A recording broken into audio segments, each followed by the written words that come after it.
Oh, hello. Funny meeting you here. Hi, welcome back to Madmen with Bugs, live for the 177th time. I'm Pixel, as always. Over here you can see it is OZChris. Yeah, last week was 176. Now it is 177. I know, isn't it fun? And look at that. And Landry, the Walker. Just the Walker. Just the Walker. I don't run. He's no longer walking. A bit worried we were going to meet Landry the Runner. No, don't trust that guy. Guy's asshole. He owes me money. Welcome back to Madmen with a Box. Today we're going to be talking about Daughter of the Gods. Big Finish story featuring the first and second Doctor. But first we have to talk about our news. We got nothing. Oh, actually, update, because we mentioned it in the last stream, the listing of the Doctor Who TV movie. It is official. It is real. I think later that day they released a trailer. I think as soon as it went up, it sold out everywhere. Yes, like Amazon, like various UK sites, Rare Waves. As soon as that went up, like the steelbook, the 4K steelbook, gone instantly. No, I missed it. I don't know if it's still up because I missed it, but then Amazon UK restocked it for pre-order, so I got my copy. I'll have to look. Secured because I'm like, I want that steelbook. It's a beautiful looking steelbook, and to watch the TV movie in 4K. Let's see how it is. I bought a 4K TV just for this. Exactly. Only for that. I'm not watching just for this. Else. You've been waiting. When I watch this, I'm throwing the TV out. No, I literally actually did just buy a 4K TV by coincidence. So this worked out. But it's wild that instantly sold out. Just everywhere. Anywhere that had it available, gone. And maybe the Doctor Who drought. The Doctor Who drought.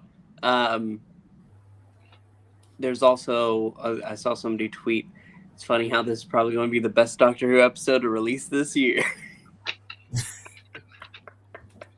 Probably, yeah.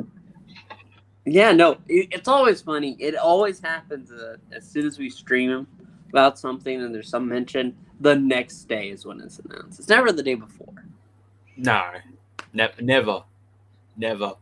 But I'm wondering what other stuff is going to be on this release, because there was that rumor that Paul McGann was cited at Bad Wolf Studios for something.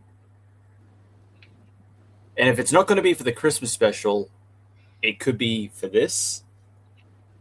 Because they got Sylvester McCoy to record stuff for the trailer, and then he's got something with Janet Fielding as one of the special features.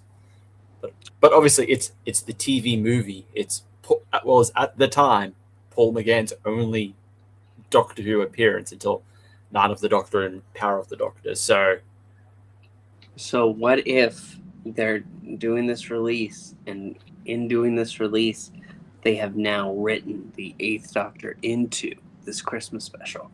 I love it. We're thinking about it. Actually, that is news. Oh. I just remembered this. Apparently, I'm hoping I can find it again. I think it was Murray Gold.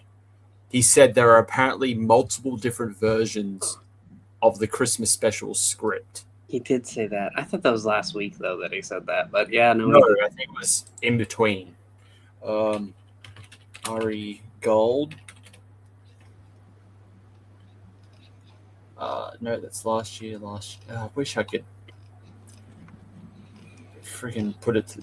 Well, I can't... hang on. No. Funny enough, look up Murray Gold and I found a post from Jimmy. Jimmy? from 2 years Who's ago. that? 2-3 years ago.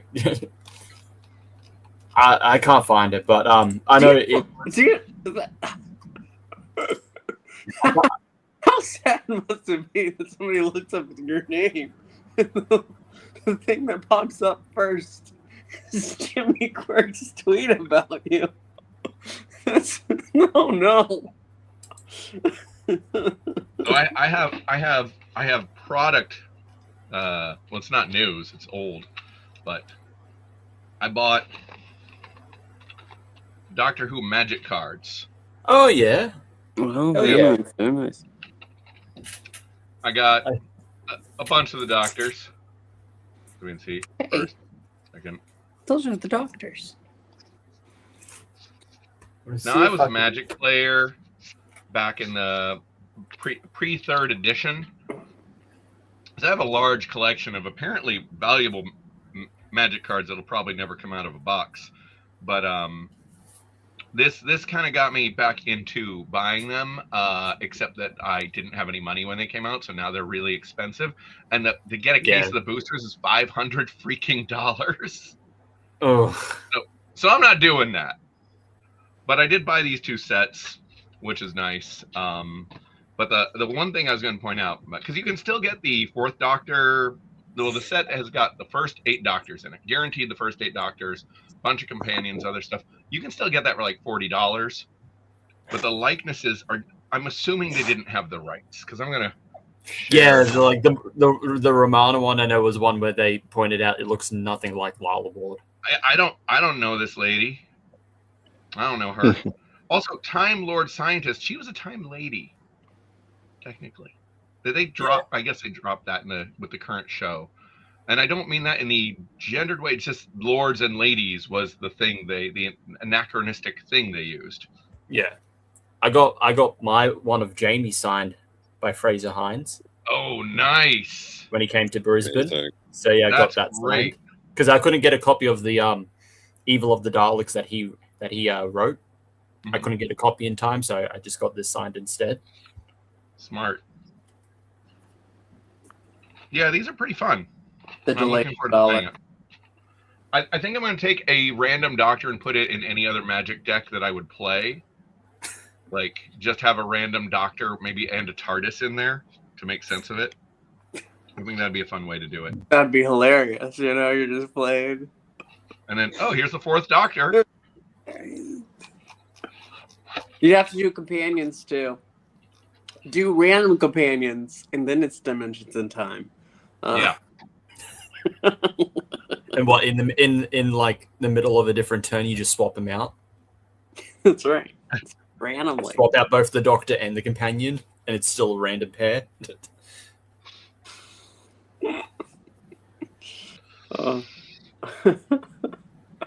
Well, welcome, Joe of the Corallos and Gevain. Wow. Hello. Welcome. I'm glad we're all here now. We were going over the half news that we had because we already talked about it last week, but the TV movie is happening. It's happening. Yep. But yeah, the whole Christmas special, multiple different scripts running around. I wonder if they're being smart because they know it will leak because everything from RTD2 leaked. So I wonder if they're doing that on purpose to throw everyone off. Because I think that was the biggest thing I did not like about this era. It's just like, even though I didn't look for them, the leaks were just shown to me regardless of me ignoring them. Yeah. But like going into an episode being like, I hope this isn't happening. And then it happens and I'm like, well, that kind of ruined it for me. Like the well, I was enjoying the well, even in the back of my mind, knowing that it was the leak was that it was a sequel to Midnight. I'm like, I'm enjoying this. And then when it gets to that point where it's a sequel to Midnight, they're leading up to it, I'm like, oh, it's real. And I was having a good time. At least you had that brief moment. Yeah, I had that brief moment from the start. But yeah, So if we start seeing leaks and they're all like different, like, oh, this one, Billy is actually the 16th. Like, no, Billy is not the 16th Doctor. Oh, every Doctor is back, and they're using deep fake. There is a rumor going around that the reason why that the face shifts, it's not going to settle into Billy's face. It's just for this, and the Doctor will be changing throughout the episode, like dimensions and time. I was gonna say that's time too. That's just fucking once in future. That's once in future. I just want to know what's our podcast going to be now, because this train's running out of gas. Actually, no. Technically, that is another piece of news. BBC said they've not decided who's going to be streaming it yet. There are no talks at the moment, or they haven't come to a decision. So it's still up in the air on like what the hell's going to happen with Doctor Who post this year's Christmas special. Wow. Which I'm like, come on. So, Just so say, I'm the only just one say it's here who was a cancelled. fan during the previous dark era, like where there was just nothing, right? Yep. I mean, look what it did to me. This is years of suffering. I was a young man. Yes, I was a young man once. Amazing. Now, well, what was it? I think Josh Stars has like covered this, but like it reminded me, like maybe we should cover one of those like shitty '90s almost spin-offs that came out. Oh, like Battlefield or something. What was it? You know, but there was like a unit one where like there were a couple of unit ones, I think. Yeah. Yeah. That like because they had the license to unit, but they didn't have the license Oh, to the was it- Doctor. It's like downtime or something. Yeah, yeah. 'Cause that's the one that Kate like debuts in. She debuts in it, but they claim they never saw it before they cast her. Like crazy stuff. But Well, the canon yeah. of downtime is up in the air, so they can just say it's not canon. So yeah, but like that might be fun at some point to like highlight the kind of garbage we're in for, I guess. I mean, yeah, it's weird. Like, what would Wilderness Years 2 look like? Because the thing is, Big Finish is still a thing now. Big Finish happened because of the Wilderness Years, but it is still a thing now. What will It's happen? going to keep going. Would they still be able to get? Would they get more rights because there's nothing on show? The license What do would they not- arguably the license would get cheaper. Yes. Like at a time, like here's an example. When when I did the Tron comic, Tron was so dead. I think the rights cost like $1,500 from Disney. Like when no one wants something, that stuff gets cheap. So it could help them. Yeah. And then also same with like books and All the comics. rights. Would they, depending on what the Christmas special ends up being, would they want to try and do essentially with like the Seventh Doctor and Ace, just continue the adventures there, do a whole new era of like Virgin New Adventures again to continue the story because it's not going to be on show. How much are Ellery Queen rights?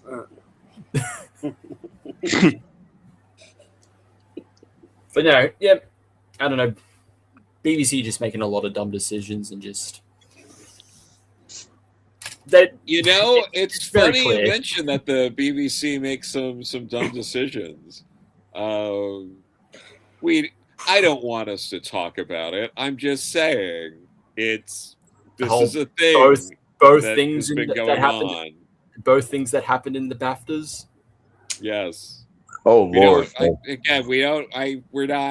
I'm not bringing that up to discuss it. I am simply saying that the BBC has been on a bit of a roll recently. Again, as we've mentioned numerous times, we could just keeping it to just Doctor Who. Their whole thing with the 60th.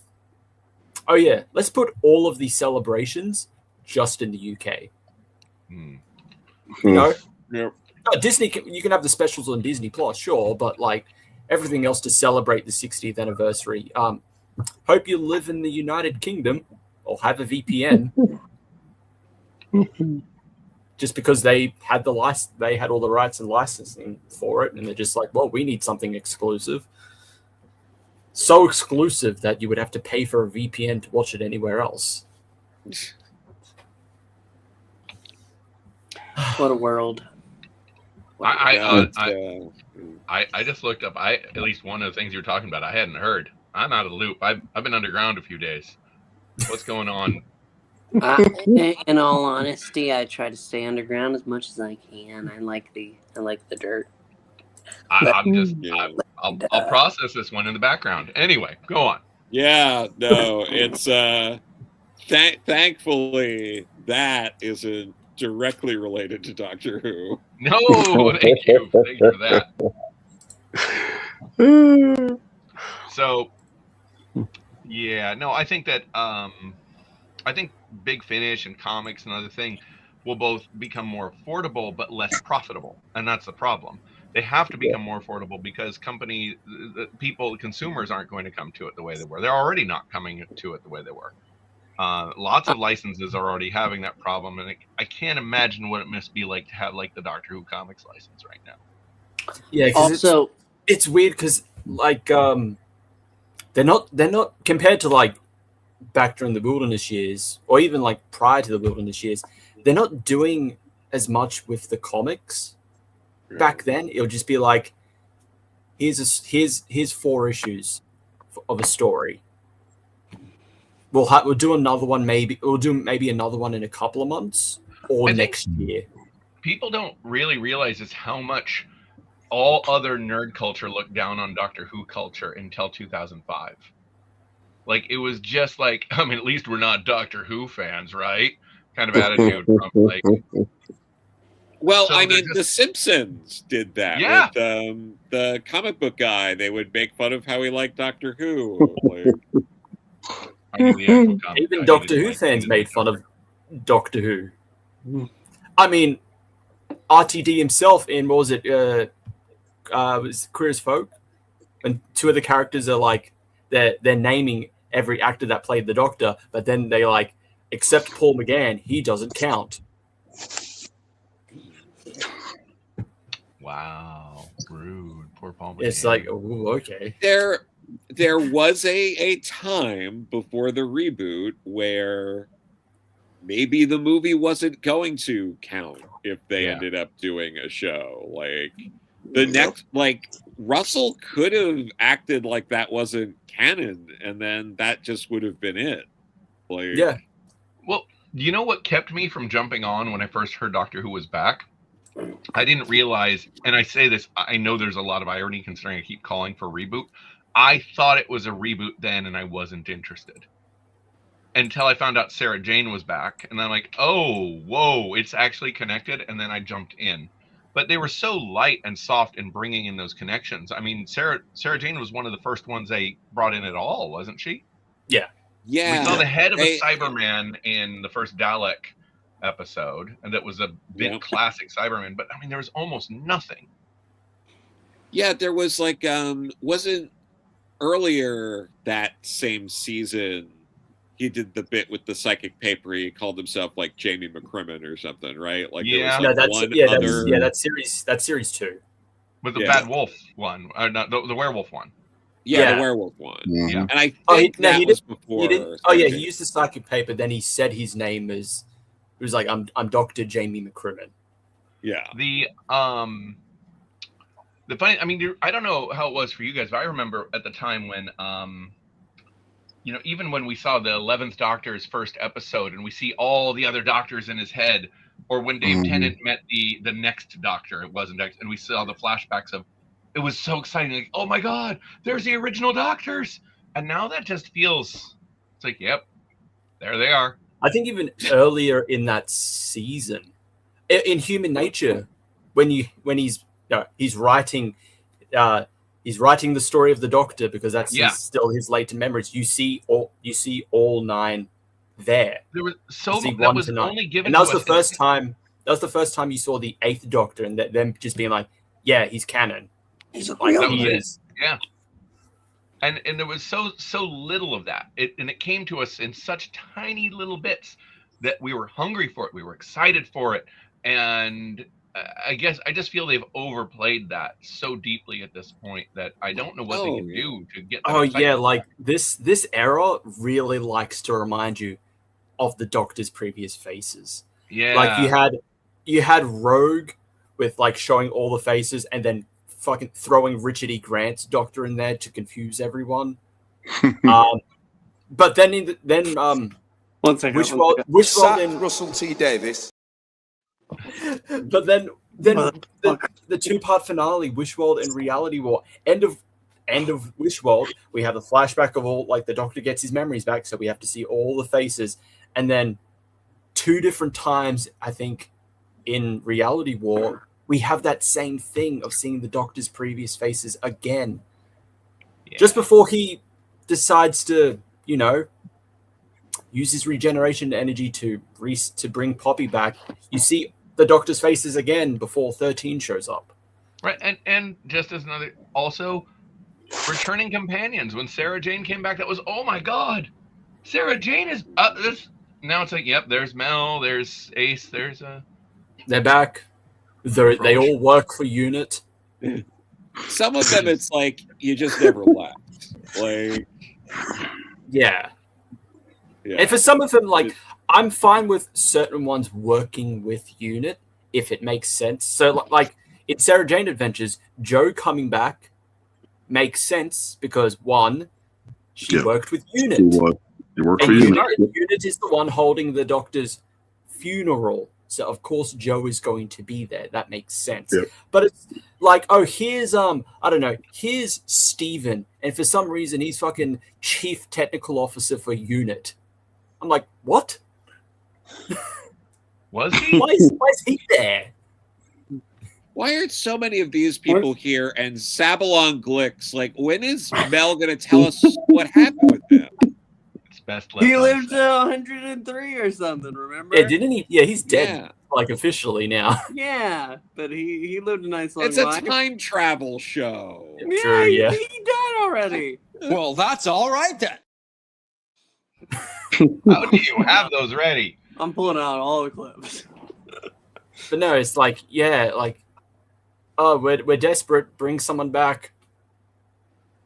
Guys, don't worry. Russell said that unlike with Classic Who, Mel is going to have an actual character. Was anyone asking for that? You gotta feel bad for Bonnie Langford. It would have been nice, but she gets done worse compared to Classic Who. You gotta feel bad for Bonnie Langford. How does she draw the short stick that she comes into Doctor Who at the roughest time of its life twice?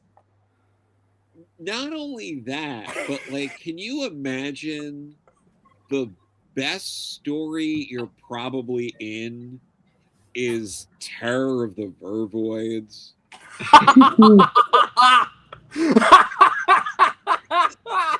Oh, man. That's the best story she's in. I mean, the thing they could have done that had the most impact, the most emotional weight, was finally bringing the Doctor's granddaughter back, and they borked it. Yeah, they so bad. Doing that so badly. Pointless. Oh my god, that was so bad. How?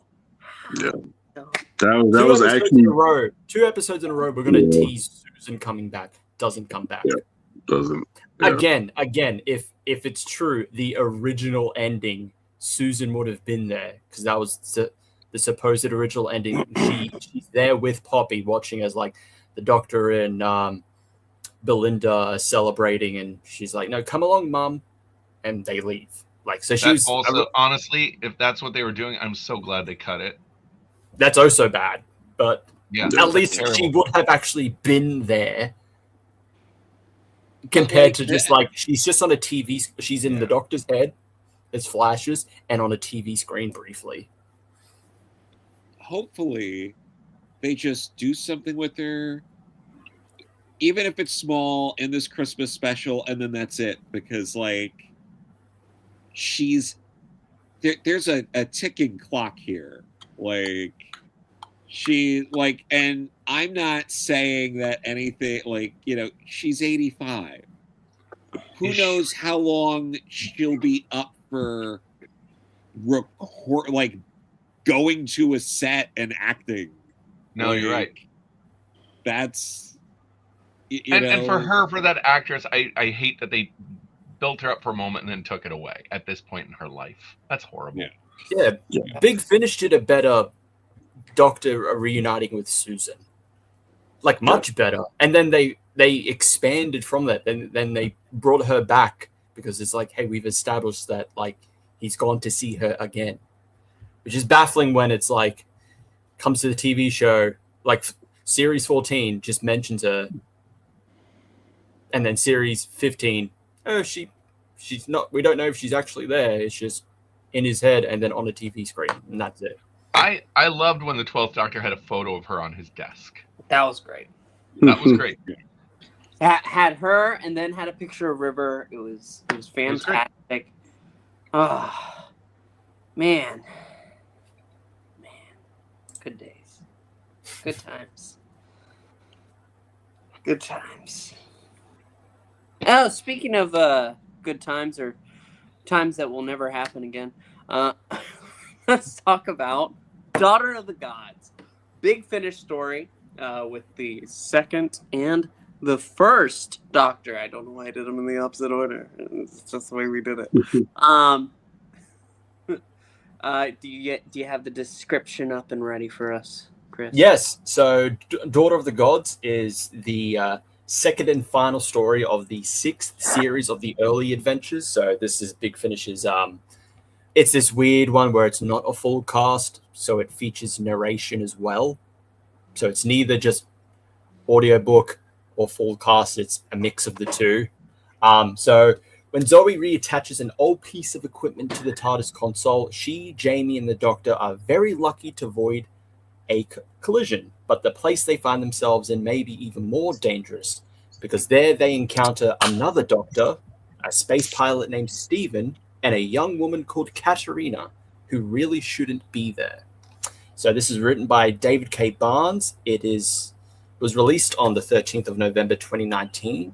It celebrates 20 years of Big Finish, and as a in-joke, like, it's a joke amongst the production crew. It's a kind of a 5-year anniversary of Doctor Who. Like, if they did do this back in the day, they would do it as like the 5th year anniversary special.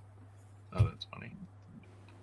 So yes, Daughter of the Gods, away. Who shall we start with first, Pixel? The first one that was in here beside us, Landry. Oh no, because I didn't listen to it. Shame. Yes. Shame. Shame. I had a week. I'm sorry. I had it up that very freaking night, so that way we could all listen to it and be ready. Shame. Shame. I think that's what got me. You put it up so early, I didn't think that was it. You can't damn if you do, damn if you don't. You can't do that. Yeah, I'm sorry. I'm here as emotional support, though. Gevain. Terrible. But anyway, I did listen to it. I actually enjoyed this a lot. I thought this was it was like a pretty groovy crossover, if that makes sense, of first and second Doctor and his companions. What I really liked about it was really enjoyed the first episode in terms of the way they met each other. And like, I thought the reveals were really cool. The narration at first kind of threw me. So I guess one question I have is that I guess with these early, I think this is an early Big Finish. Did they normally do narrations in these? Or it's just for this series where it's a mix. Yeah. Okay. Which is weird because like it has the full cast, so I don't know why they would approach this like weird. It's also technically an audiobook as well. So Oh, I see. Okay. All right. I Gotcha. get the method behind what they're saying, because they do have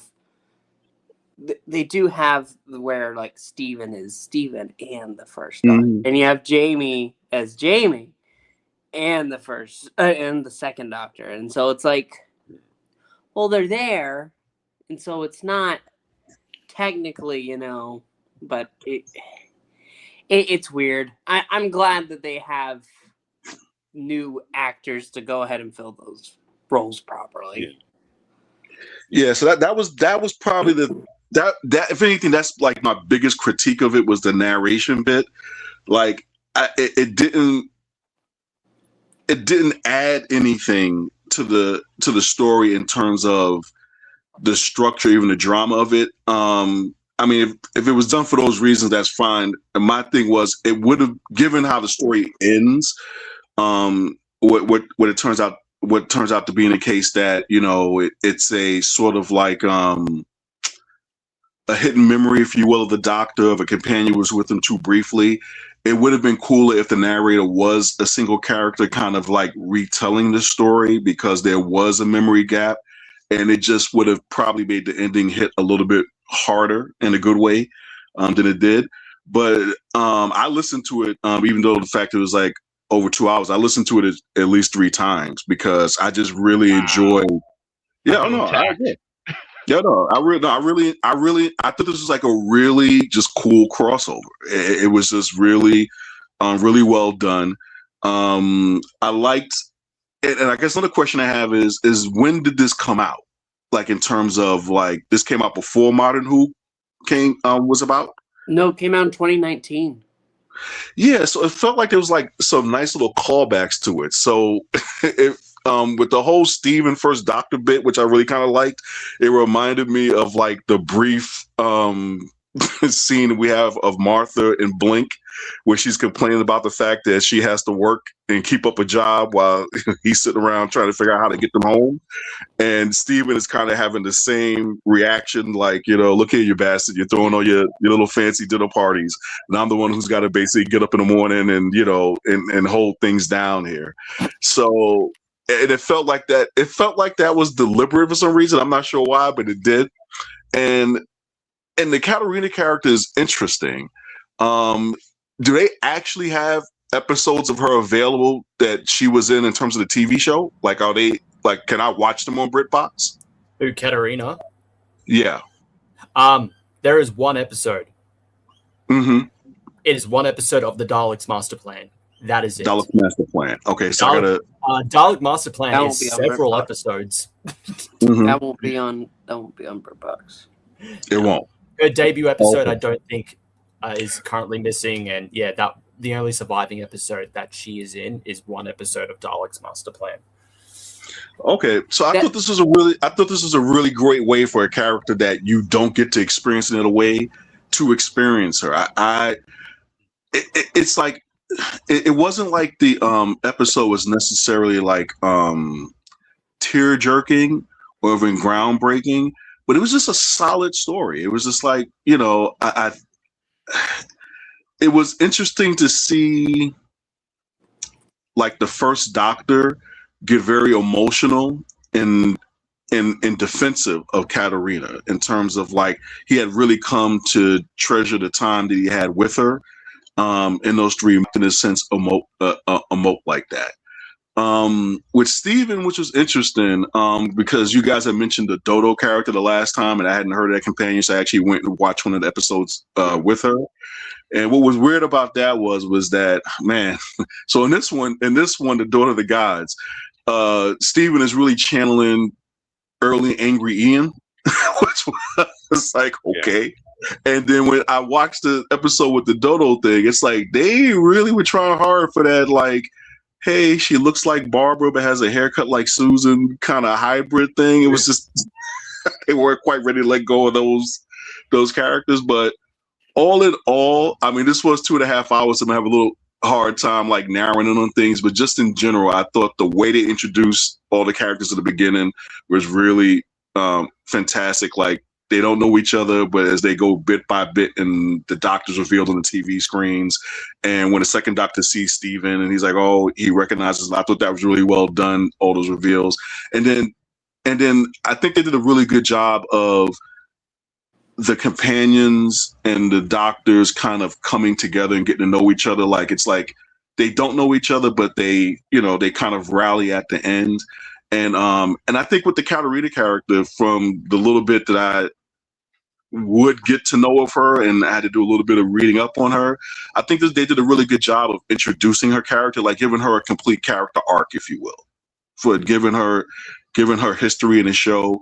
This is a really good story that introduces her if you weren't aware of her or didn't know much about her, but also gave her a really fitting end. So I really enjoyed it. It's like I'll probably even listen to it one more time before the week closes out. It was good.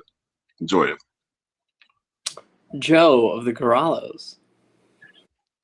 Yeah, it's true. I love these like eras of who the second Doctor, Jamie and Zoe are a favorite of mine. I do like William Hartnell a lot. Like Steven was always fine. Glad he's alive.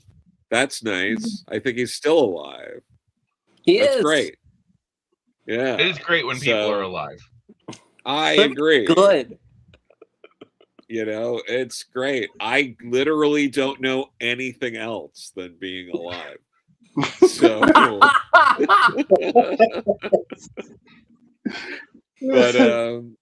but yeah, it's like that part I really liked. I do wish, like Gevain pointed out a lot of the good things in the story. I wish it was shorter.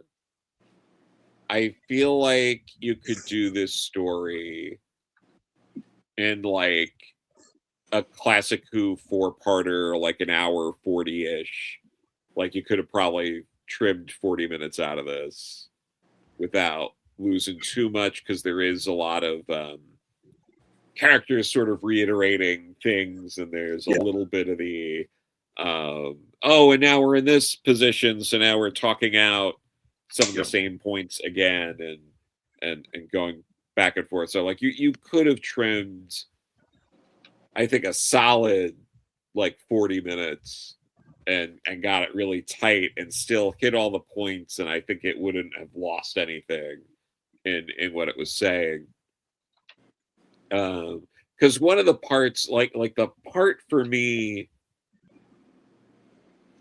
that I don't like there's a scene in it, which is one of the other scenes where it's like don't trust him, he's trying to do this, and he thinks he's the Doctor, he's the Doctor. Like that whole bit was a little like, if you cut that out and the ramifications of that, I think you'd seamlessly have that kind of story that I'm talking about. Because there's like,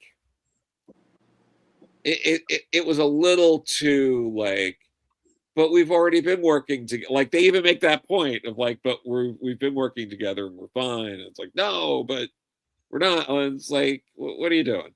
And the thing that drives me crazy about that more than anything is, are you trying to tell me that Jamie, who traveled with Ben and Polly, that at no point Ben and Polly told him off screen or something like, dude, this guy was like a different guy. Like at no point, it's like, I get Zoe not knowing, but like Jamie, who was in a lot of adventures with Ben and Polly, like a lot, that they never shared that information with Jamie is hard for me to believe. That one slide. You know? Yeah. But They like, might have mentioned that. They might have made a mention of it, but Jamie would have just been like, "What? No, too many strange things still going on," and just push past. Until now, no, he's faced with. but that would have been a great way to be like, I thought Ben and Polly were pulling my leg, you know, like that could have been a cool little like but like I'm like I feel like in a Big Finish so often more will go for overly explaining something like that than ignoring it. Like you're way more likely in a Big Finish for them to get to a point of really nailing certain things. And so I was like, that's, you know, it. I'm not saying it's a bad story because of that. It was just one of those things that I was just like, really, like, can we make that acknowledgement at least and move on? But yeah, I mean, it's great focusing on this little bit of like the Dalek master plan, especially when we don't have it. Yeah. And to give like a little more to Katarina, who was a cool character in her way and how she went out, like all of that was, you know, cool stuff. So like to get that, I think really was nice. So. What I love is that Landry did not listen to this story at all, and then Gevain listened to it 3 times. I have so much shame right now. 3 times. Hey, I'm industrial. Okay? Let me guess, Industrial. Pixel, you're in the middle. You only listened to it once. No, I've listened. This was my second time listening to it because I had listened to it before, like over a year ago. So I re-listened to it for the review today. I have a lot of shame right now. I did consider. Here. Well, it wasn't that long ago that I listened to it. Fairness, I listened to about 45 seconds of it. So I got the part. You got past the theme. I got the part where they're going down a corridor and they're looking for a kitchen. You got past. I know they were looking for a kitchen. Finish. I didn't. Congrats. And then he saw the running time and he said, "Hell no." This is a big. I just, production. you know, I wasn't in for this whole searching for a kitchen adventure. I assumed the whole thing would be that. My mistake. I really like this story. Touching upon that because that is a weird bit. Where they're like, "You can't trust that man." I was like, "What are you saying? You just came on together." But if they had delayed what comes after that, I would have been upset. But because the second Doctor is like, I would like to speak with you, Katarina, and she's like, I must go with him. I like that. It's fine because the first Doctor's just trying to protect Katarina. He's trying to save himself from a guilt he has yet to acquire. Don't you love early guilt?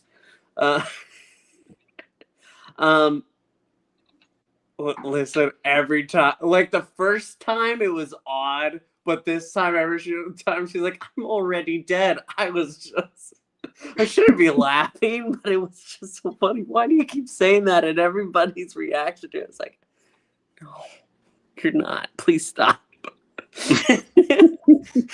She kept saying temple.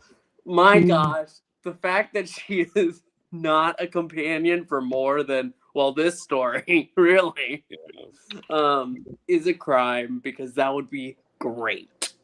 Don't you just want a random companion going around and be like, my lord, my lady, my lord? Oh, it'd be great. Seriously though, this is very, very compelling. Because when you start with the second Doctor and Jamie and Zoe, and then you step back and the story has to catch up. I like that. I like it. It's just the little time things in a time travel show that's fun. Yep. The Daleks carry a menace, and that's always grand. What else? No, that's pretty much it. It's really good. I like it a lot. There's no gay Lancelot in this, Jimmy. I'm sorry. But yeah, no, I am really a big fan of this story. There's an audio novel that Chris and I reviewed, which served for the 60th anniversary for Big Finish. Better than Once in Future, which was, what was it called? The Toy Box of Terror? It was Box of Terrors, yeah. Box of Terror. Which was a third and fourth Doctor story, which is fantastic. And for some reason, this just makes me feel like that's its spiritual successor, where you have 1, 2, 3, 4. Now we need 5 and 6. And then we'll be set. I have nothing more to say. Chris, it's your turn. I enjoyed this. I've listened to it before. So, yeah, I really like this story. I do like when, as much as there's both good stuff and bad stuff with Big Finish, I do like when they take a chance of exploring a character that isn't as fleshed out as they were back in the TV show. So Katarina being the big one, and I know technically there's not much you can really do with a character that only exists, that it debuted in an episode or debuted in a story, dies in the next story. So there's not really much you can do with that character.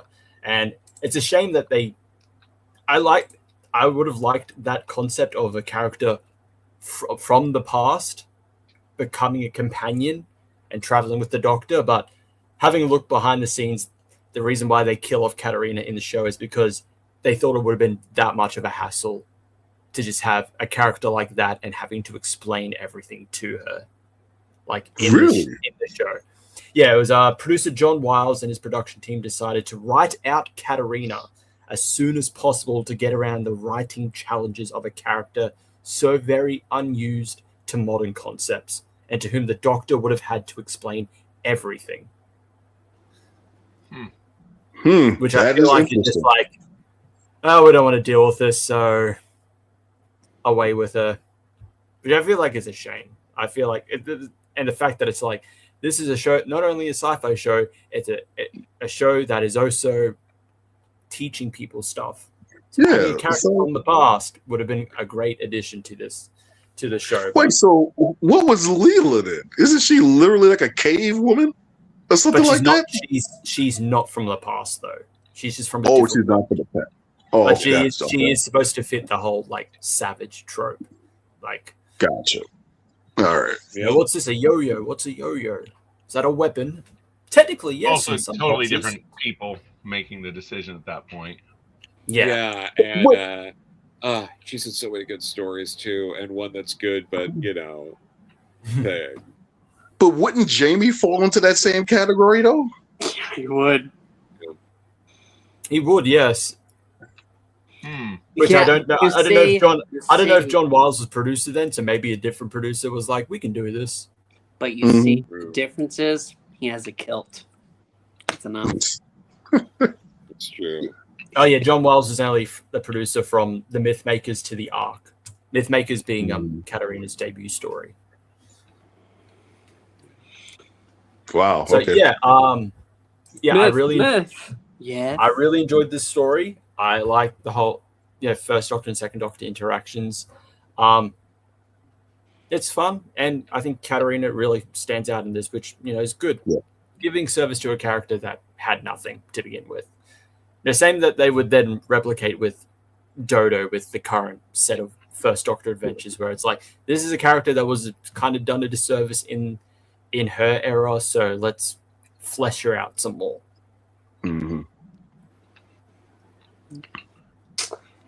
Any fun facts before we get into the rankings?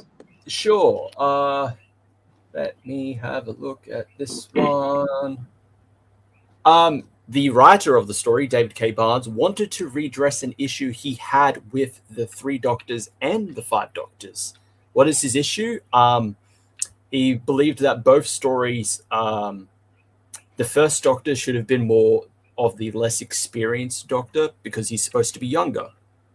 True. But he's always viewed as, because obviously William Hartnell or Richard Hurnell, who portrayed him in the 5 Doctors, he's always seen, because he looks old, he's supposed to be like the wiser one, even though he is the youngest of all the Doctors in both of those stories. So that's what he wanted to redress in this story. That's just like, he's the youngest one, so why would he be the most experienced in these matters? So that's why the second Doctor is a bit more experienced, because it makes more sense. They could have hit that harder, but it was nice to actually have that pointed out.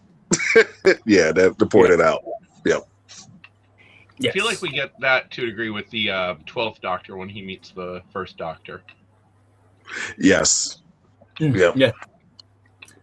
The second Doctor is actually referred to as the second Doctor during some of the narration parts. Instead of just the Doctor, he's referred to as the second Doctor, which they don't really do a lot. It's always just like the Doctor, or like my Doctor, or their Doctor.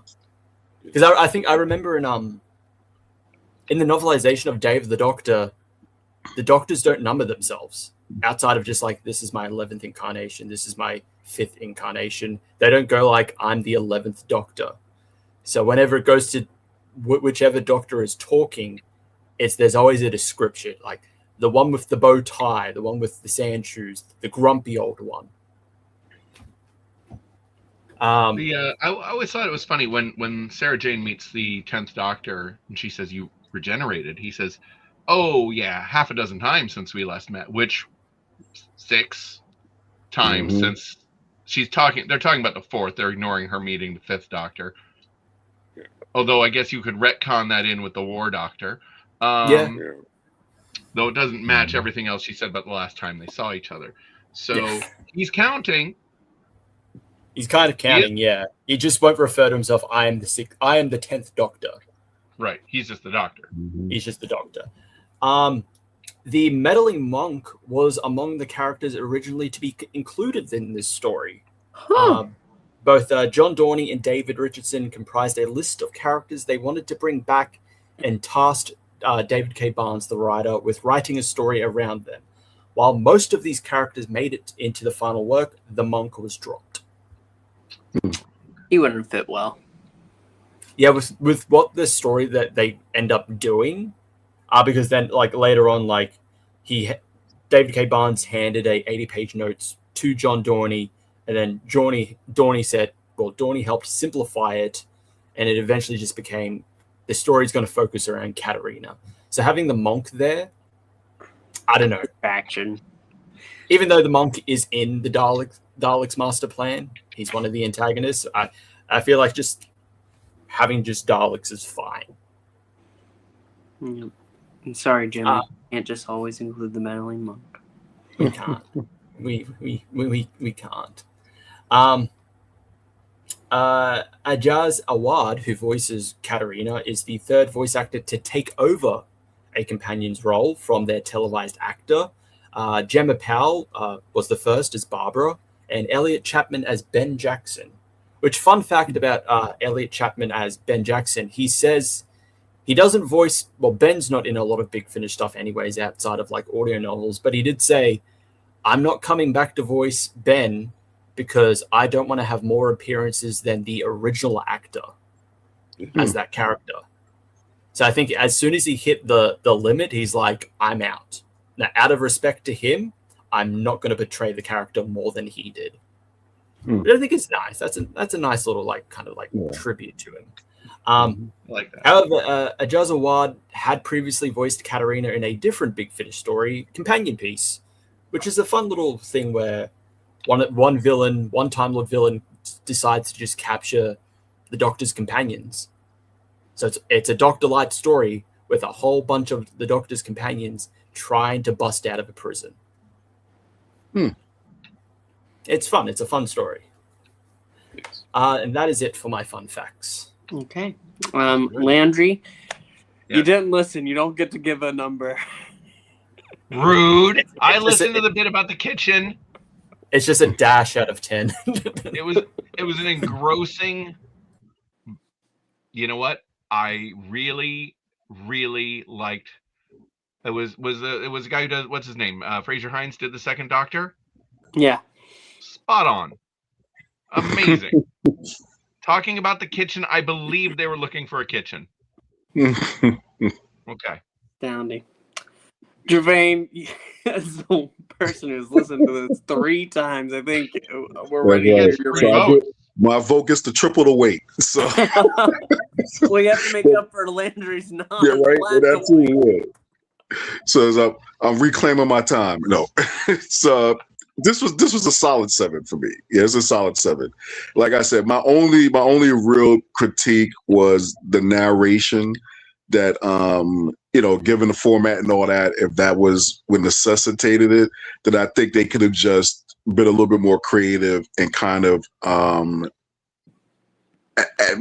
used it in a way to add a little bit more drama to the story, and then I think it would have definitely given the ending even more heft than it did.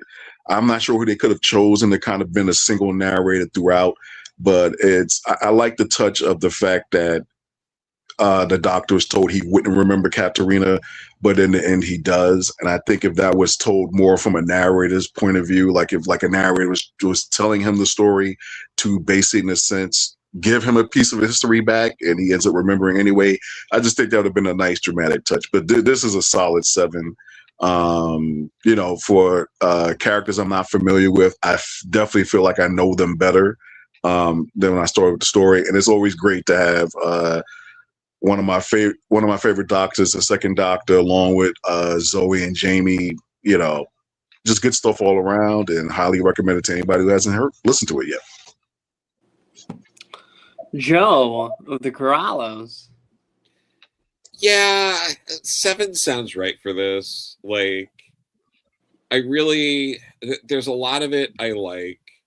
And it does that thing that frustrates me where there's like a few things that could be done to make it like really, really great. I think like it's more frustrating hearing like the meddling monk could have been in it, but and it's like if the meddling monk was also in it, I feel like it would have justified that like near 2.5 hour runtime. Like that would have been that like extra little bit that could have like did that, but yeah, I think a 7 out of 10's fair for those. I like it a little more than a 7. It really is this great piece for Katarina. I also like the performances of both Doctors. I love their meeting. The Daleks are always great. I'm going to go 7.5. Just it feels just a little better than just good. Chris? I'd also go a 7 out of 10. I liked it. I enjoyed it for what it was. Nice, easily enjoyable story. Yep. It's good. Okay, there we go.